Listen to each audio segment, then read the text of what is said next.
4 ലബൂബുമയാണല്ലോ. അപ്പം നമുക്കും ഉണ്ടാക്കണ്ടേ ഒരു ലബൂബുവിനെ. ലബൂബു ആയോ ഉള്ളോ എന്നുള്ളത് ഈ വോയിസ് ഓവർ കൊടുക്കുമ്പം തന്നെ എനിക്കറിയായിരുന്നു. ആയോ എന്ന് ചോദിച്ചാൽ എവിടെയൊക്കെയോ ലബൂബുവിൻ്റെ അമ്മാവൻ്റെ വകയിലെ മോനെങ്ങാനും ആയോ എന്നൊരു ഡൗട്ടുണ്ട് കേട്ടോ.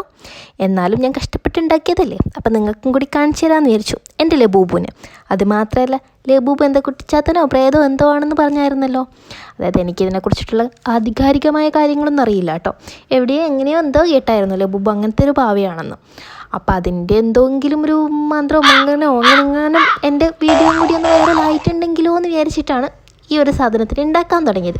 ഉണ്ടാക്കിയപ്പോഴാണ് ഇത് ഇച്ചിരി കഷ്ടപ്പാടാണെന്ന് മനസ്സിലായത്.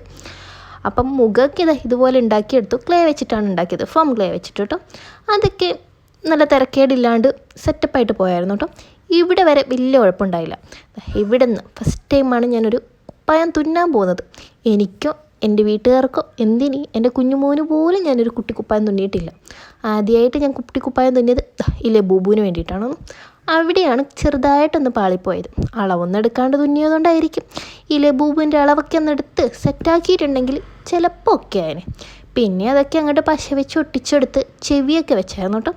ചെവി മാത്രമായപ്പം എന്തോ മുയൽക്കുഞ്ഞിനെ പോലെയൊക്കെ തോന്നിയാണ്ട് അതിനും കൂടി ഒരു തുണി ഒട്ടിച്ചു കൊടുത്തു കേട്ടോ. ഇതാണ് എൻ്റെ ലബൂബുവിൻ്റെ ഫൈനൽ ലുക്ക്. കണ്ടിട്ടാരും ചിരിക്കരുത് പ്ലീസ്. ആ തല മാത്രം മതിയായിരുന്നു, ആ ഉടലാണങ്ങ് പറ്റിച്ചത്. അതിന് ഇച്ചിരി നീളം, ഇച്ചിരിയല്ല കുറച്ചധികം നീളം കൂടി പോയോ എന്നൊരു ഡൗട്ട്. അപ്പോൾ ഓക്കെ, ബൈ.